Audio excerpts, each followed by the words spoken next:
Okay, so I promise that this video here is going to be a lot nicer than the Connor McLoser video that we made last night. There seems to be a pretty big ruckus in the comment section of that one, but the fact that it's divided and the fact that some folks agree and others disagree means that we've got a good conversation going. So let's continue talking about the Canadian team that ended up losing to Team USA in the Milano Cortina 2026 Men's Ice Hockey Tournament and dive into the tragedy of Nathan MacKinnon. A man who was heralded as one of the best hockey players in the world, and a guy who was supposed to come onto Team Canada and absolutely lead the charge offensively. For the most part, he had scored points, 7 points in 6 games played. However, the biggest and most memorable Nathan MacKinnon moment of the gold medal game was the empty net miss. Nathan MacKinnon, with an open cage, has an opportunity to really put things in Canada's favor, but no! He ends up hitting the side of the goal. Nathan MacKinnon will be thinking about this one for a long, long time. And there were some really funny memes about it, like, oh my god. That is absolutely hilarious. Folks, it's Mark Kennedy! Mark Kennedy making an appearance here on the Nathan MacKinnon shot. He's got that little pointer finger out there. Why don't you just screw off, Oscar? Anyways, let's actually dive into some MacKinnon stuff. So, starting things out, we had Nathan MacKinnon's quotes after the game concluded, saying that the looks that we had, we would have taken any day. I missed an open net, and I really wish I could have that one back. What a great group of guys. We definitely tilted that game, but I don't know. We had to score, and we couldn't score. I'm just sad. Just disappointed. It just sucks. It's a lot bigger than your club team. It's your country, and it's every 4 years, so it's going to be a long time before we try to get the win and get this one back, and it'll be a completely different team too. So it just sucks. Reminder that Nathan MacKinnon is 30 years old, so he'll be 34 by the time the next Olympics comes around. Connor McDavid is quite a ways younger than Nathan MacKinnon. MacKinnon was 2013, McDavid was 2015, so Connor Mac will be about 32 by the time the next Olympics comes around. Assuming NHL players continue to go, I think MacKinnon is probably going to make the team if he's as good as he has been. It's just, who knows how he's going to age into his mid-30s, right? Pretty fair comment here from MacKinnon saying that every 4 years the teams change up, and so we don't really know what the team is going to look like. I mean, Sidney Crosby was on the 2010 team, the 2014 team, and then the 2026 team, and he probably would have made 2018 and 2022 as well had NHLers been at those Olympics. But obviously, this is not the quote that everybody has been talking about from Nathan Mac Daddy MacKinnon. That quote is over here. You be the judge of who was the better team today.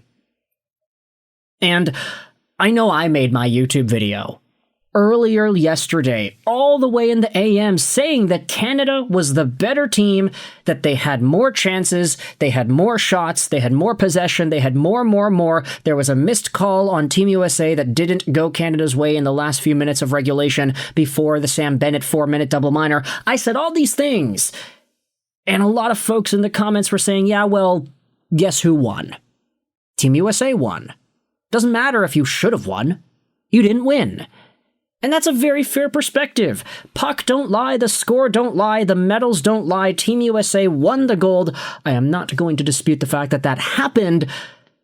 However, I feel like there's a difference between me, a guy sitting in my bedroom making YouTube videos talking about the sports that I watch, and Nathan MacKinnon himself going out there and saying, oh, you be the judge. Who was the better team today?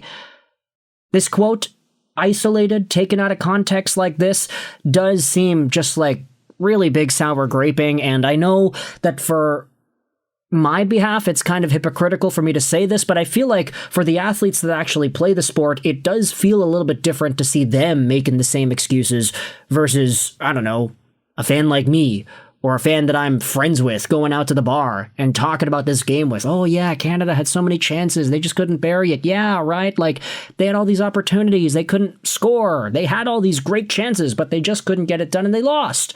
That's sports. Sometimes the best team doesn't always win. And that's exactly what I said at the beginning of the video yesterday. But in fact, this quote, which had 1 million views and 4.7K replies, so many people going out there and talking smack about Nathan MacDaddy from this quote. Here's the full quote, instead of just selecting one single misleading line. This Twitter user says they're sick of the bullcrap of people saying that MacKinnon was being disrespectful or saying USA didn't deserve to win. It's been close for a while, MacKinnon said. You know, they're an amazing team, skilled group of players. I just felt like it wasn't going to be. You guys can be the judge of who the better team was tonight, but they won. We lost. Just because he thought that Canada was the better team in the game, that's not saying he thinks USA didn't deserve to win. Any real hockey fan knows that sometimes you can be the better team in a game and still lose. Putting words in his mouth for clicks is real low. And that is absolutely the way that I think MacKinnon was intending for this quote to be perceived. This idea that he just went into the media and said, oh yeah, you guys can judge who was better and who was not. Was it really them? Or were we the better team? Like, that's not what he's saying. He's trying to say that, yeah, it was a really tight matchup. They're a very good team. You guys can make your judgments, but they won and we lost. Lisa went out there and said, I'm American, and I sent the text message to a friend that said we don't deserve to win this game.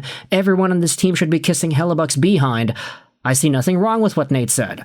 I even agree with Cooper that a medal shouldn't be decided on 3-on-3. Now, let's go out there and read some other interesting elements about Nathan MacKinnon at the Olympic Games. He was the only player on Team Canada with a negative plus-minus at the 2026 Olympics. Kind of a crazy stat. Take a look at that, eh? Nathan MacKinnon had 7 points in 6 games, but he was a -2 on the tournament. And if you go over to Canada's Olympic team, guess who else was a -2? Literally nobody. Josh Morrissey was a 0. Colton Parayko was a 0. Everybody else was a 1 or more, except for Nathan MacKinnon. How in the world does that happen, eh? Finally, you had some extra elements. This is what Klaus went out there and said, talking about Nathan MacKinnon's situation at the Olympics as if it was a demonstration of karma. Nathan MacKinnon, number 29, he blatantly dove to draw a penalty for Finland in the semifinal with the help of a Canadian referee. During the penalty, he shot the winning goal and Canada went to the finals. In the third period of today's final against USA, he shot wide on an open net, and then in overtime, he turned the puck over to the USA, which led to the game-winning goal. Justice prevailed. And finally, I think the funniest part about the Nathan MacKinnon situation happened during the silver medal presentation, when Nathan MacKinnon ended up receiving a stuffed animal of Tina, the Milano Cortina mascot, following the gold medal game loss. And this quote, this clip has been making its rounds on social media. It is hilarious. The fact that this dude out of the Olympic Committee gives a handshake to the players, and then he gives them a stuffed animal. And Nathan MacKinnon is looking at it like, what the hell? He kind of rotates it around, and you can see that he's really frustrated with the entire situation. He shakes his head. He's like, what is this, bro? And further video replays go out there and show even more angles of him just looking at the thing and not really being amused. Dude is replaying that open net miss. It's all over his face. The dude is dying inside. Now, I will say, for what it's worth, not every Olympian silver medalist, somebody who lost out on a gold, not everybody is ticked off and annoyed with Tina, the mascot. Kari Sakamoto seems to love this little guy. Guy or girl, I'm not sure. Tina is a pretty feminine name, I would say, but hey, some Olympic athletes, even the ones that win silver, are actually pretty cool with the thing. Nathan MacKinnon, on the other hand, yeah, no, he is not looking all too happy to have received this stuffed animal. So, with all that said, let me know your thoughts in the comment section below. about the tragedy of Nathan MacKinnon at this year's 2026 World Hockey Olympic Games coverage. Thoughts in the comment section below. I hope you enjoyed this video. And bye.